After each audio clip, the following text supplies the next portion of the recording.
کراچی کی میئرشپ کیوں اور کیسے؟ Bye Muhammad Khan Abro. Pakistan Peoples party کی 1970 سے خواہش رہی ہے کہ وہ کراچی کی سب سے بڑی جماعت بن کر ابھرے، لیکن جب کراچی میں پاکستان پیپلز پارٹی نے اپنے بازو پھیلانے کی کوشش کی، نتیجے میں اس کے کارکنوں اور رہنماؤں کو دن دہاڑے قتل کر دیا جاتا تھا۔ ضیاء الحق کا دور ہو یا پرویز مشرف کا، پاکستان پیپلز پارٹی کو ہر آمر نے کراچی میں پھلنے پھولنے سے روکا۔ جس پی رہنما کو کراچی میں مقبولیت نصیب ہوئی اسے قتل کر دیا گیا۔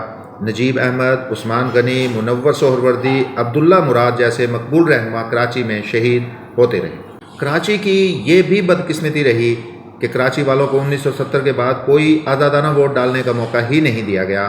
1970 کے الیکشن میں بھی پاکستان پیپلز پارٹی کراچی کی سب سے مقبول پارٹی بن کر ابھری تھی۔ کراچی کی 15 صوبائی اسمبلیوں کی نشستوں میں سے 7 پر پی کے امیدوار جیتے تھے۔ دیگر 8 نشستیں مختلف جماعتوں کو نصیب ہوئی، جبکہ جماعتی اسلامی کو کراچی سے 1970 میں بھی 1 نشست ملی تھی اور 2018 کے انتخابات میں بھی 1 نشست ملی۔ جب جمہوری حکومتوں کے سائے تلے انتخابات ہوئے تو جماعت اسلامی کو شہر کراچی سے 1 سے زیادہ نشست نہ مل سکی۔ اس بار بلدیاتی انتخابات میں جماعت اسلامی کو اگر نشستیں ملی تو وہ صرف اور صرف ایم کے بائیکاٹ کی وجہ سے۔ اگر ایم نے بائیکاٹ نہ کیا ہوتا تو جماعت اسلامی کے لیے 1 سیٹ نکالنا بھی آسان نہ ہوتا۔ پاکستان پیپلز پارٹی کی قیادت کو بھی اس بات کا اندازہ نہیں تھا کہ کنٹونمنٹ بورڈز اور کراچی میں پاکستان پیپلز پارٹی سب سے بڑی جماعت بن کر ابھرے گی۔ پی رہنماؤں کو ایم کے بائیکاٹ کے باوجود ایسا محسوس ہوتا تھا کہ کراچی پاکستان پیپلز پارٹی کو ووٹ نہیں دے گا، اور 2013 کے بلدیاتی انتخابات سے پہلے کروائے گئے تمام سروے بھی یہی کہہ رہے تھے کہ شہر کراچی میں جماعت اسلامی ہی اپنا میئر بنائے گی۔ لیکن پاکستان پیپلز پارٹی کراچی کے صدر سینیٹر سعید غنی گزشتہ 2 سال سے ہر تقریر میں کہہ رہے تھے کہ آنے والے انتخابات میں پاکستان پیپلز پارٹی کراچی کی سب سے بڑی جماعت بن کر ابھرے گی۔ سعید غنی کا اپنا حلقہ بھی منی کراچی ہے، جہاں سے وہ پہلی بار 2017 میں ایم پی منتخب ہوئے۔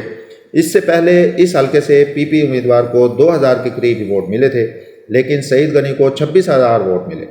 سعید غنی کو اپنے حلقے میں انتخاب جیتنے کے بعد اندازہ ہو گیا تھا کہ کراچی میں اگر جماعت کی سطح پر امیدوار ٹھیک منتخب کیا جائے تو الیکشن جیتنا ناممکن نہیں ہے، کیونکہ ان کے اپنے حلقے میں پنجابی، پختون، کشمیری، اردو بولنے والے، سندھی سمیت ہر قوم رہتی ہے، اور انہیں اندازہ تھا کہ کراچی کا ووٹر کیا چاہتا ہے اور کراچی کے ووٹر کو کیسے رام کیا جا سکتا ہے۔ انہوں نے بحیثیت صدر پی کراچی کنٹونمنٹ بورڈ الیکشن میں اپنی جماعت کے جن امیدواروں کو ٹکٹ دینے کی سفارش کی ان میں 90 انتخابات جیت گئے، اور بلاول بھٹو زرداری کو اندازہ تھا کہ سعید غنی کراچی کا بیٹا ہے اور کراچی کی تنظیم سے گزشتہ 30 سال سے وابستہ ہے۔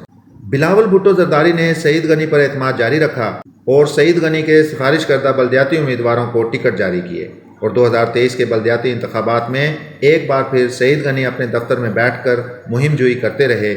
کئی ٹی وی ٹاک شوز میں رات اس لیے شامل نہیں ہوئے تھے کہ کراچی کے کسی نہ کسی حصے میں بلدیاتی انتخابات کے لیے میٹنگ میں مصروف ہوتے تھے۔ بحیثیت صدر پی کراچی انتخابات جیتنے کے بعد بھی نون لیگ، جماعت اسلامی، JUI اور دیگر جماعتوں کے ساتھ رابطے میں بھی رہے کہ کسی طرح کراچی میں متفقہ میئر آ جائے، لیکن جب جماعت اسلامی نہ مانی تو سعید غنی نے دیگر جماعتوں سے بھی رابطے بڑھا دیے۔ اس دوران سعید غنی سے PTI کے چند منتخب چیئرمینز نے بھی رابطہ کیا، اور سعید غنی کو مزید اس بات کا یقین ہو گیا کہ جماعت اسلامی کا میئر بننا ناممکن ہے، جس کے بعد سعید غنی ہر شو میں یہ کہتے نظر آئے کہ پی کا میئر بنا نہیں، پی کا میئر بن چکا ہے، بس اعلان ہونا باقی ہے۔ بلاول بھٹو زرداری نے سندھ میں جو قابل غور فیصلے کیے ہیں ان میں کہیں بھی آپ کو تعصب نظر نہیں آئے۔ مثلا سندھ میں 6 میئرز ہیں، جن میں صرف 2 سندھی بولنے والے ہیں جبکہ 4 اردو بولنے والے ہیں۔ کراچی، سکھر اور نواب شاہ کے میئر اردو بولنے والے ہیں۔ میرپور خاص کا میئر اور ڈپٹی میئر اردو بولنے والے ہیں، جبکہ صرف لاڑکانہ اور حیدرآباد کے میئر سندھی بولنے والے ہیں۔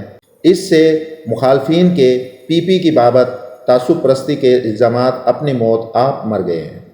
پی کے پاس اگر پنجاب میں بھی کوئی سعید غنی جیسا ورکر ہو تو اس کا استعمال کرے، کیونکہ پنجاب پی کی جنم بھومی ہے۔